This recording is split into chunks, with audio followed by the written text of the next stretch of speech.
Imagine opening your eyes, and the ground beneath you is not a bed, it is snow. The wind cuts across your face like tiny needles, and every breath feels cold enough to sting your lungs.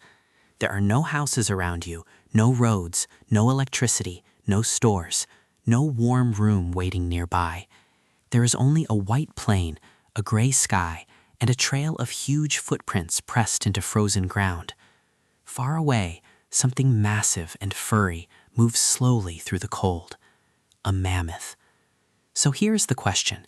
If you had to survive just 24 hours in the Ice Age, would you make it? The first danger seems obvious, the cold. And yes, cold would be your first enemy.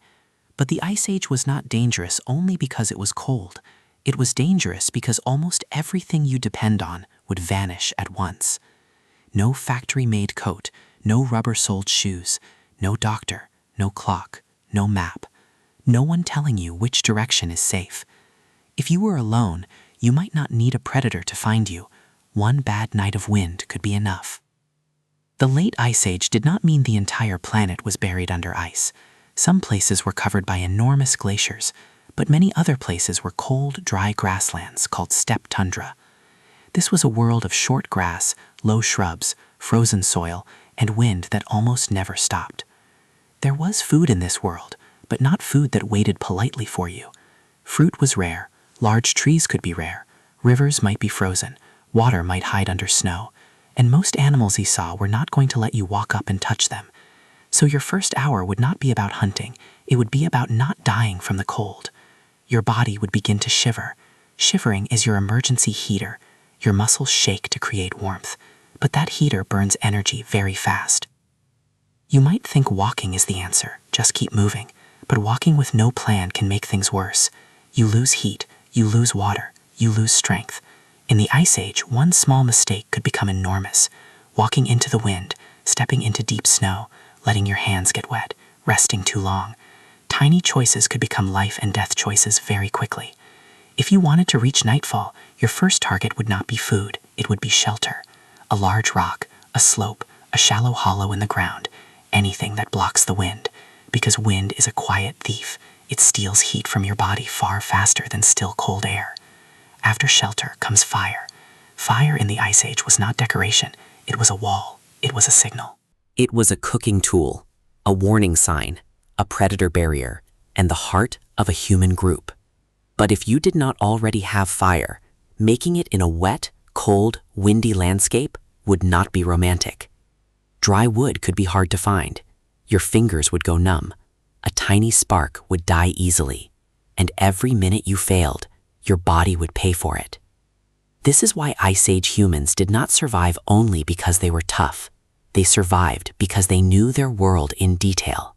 They knew where the wind came from. They knew which stones could become sharp tools. They knew how bone, hide, and sinew could be used. They knew which tracks to follow and which tracks to avoid. Most important, they were not alone. If you found a human group in the Ice Age, your chance of survival would change immediately.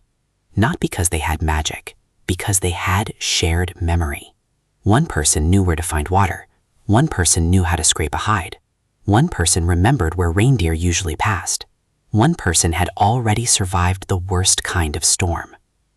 This knowledge was not sitting in a book. It lived in stories, scars, tools, and hands that had made mistakes before you. By afternoon, hunger would start to matter. But hunger is not just an empty stomach. It slows your brain. It sharpens your anger. It weakens your decisions. In the modern world, missing lunch can ruin your mood. In the Ice Age, missing energy could mean you do not have enough strength to make fire before dark. Food could come from many places. Meat, fat, marrow, fish, roots, seasonal berries, small things you might not even notice. But in the cold, one of the most valuable foods was fat.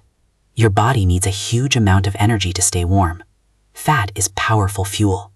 This means hunting was not only about defeating an animal, it was a risk calculation. One mammoth could feed people for days. One mammoth could also kill you in seconds. Saber-toothed cats, dire wolves, and cave bears were not scenery. They were hungry neighbors. And in that world, you were not always the hunter. Sometimes you were walking food. But the scariest part might not be the giant animals. It might be the dark. When the sun drops, the temperature can fall quickly. The white ground turns gray. Small sounds become louder. Snow cracking under a foot. Wind moving through dry grass. Something shifting behind a ridge. Your brain would begin drawing danger before your eyes could prove it. That is not weakness. That is survival. Your ancestors did not survive because they were perfectly calm. They survived because they were careful enough. Your first night in the Ice Age would not be a peaceful sleep. It would be a night of taking turns near the fire, listening around camp, feeding the flames, keeping children close, and hoping the storm did not change direction. If you had fire, shelter, other people, and a little food, you might survive your first 24 hours. But if one of those pieces disappeared, everything could change fast. That is the real lesson of the Ice Age. Humans did not win because we were the largest animals. We were not faster than big cats. We were not stronger than mammoths. We were not better built for cold than reindeer. But we had something strange. We had fire, we had tools, we had stories, and we had each other. If you woke up alone in the Ice Age, you might be a small, shivering creature in a world that did not care about you. But if you found a group, you were no longer only one body. You carried the knowledge of people who had died before you. You had the hands of living people to lift stones, feed fire, and share food. You had a voice beside the flames telling you not to walk that way after sunset. Maybe that is how humans survived a world so huge, so cold, and so indifferent. Not because we were made perfectly for the Ice Age, because we learned not to face it alone. So if you had to survive 24 hours in the Ice Age, the real question might not be whether you are strong enough. It might be whether you can find other people before the sun goes down.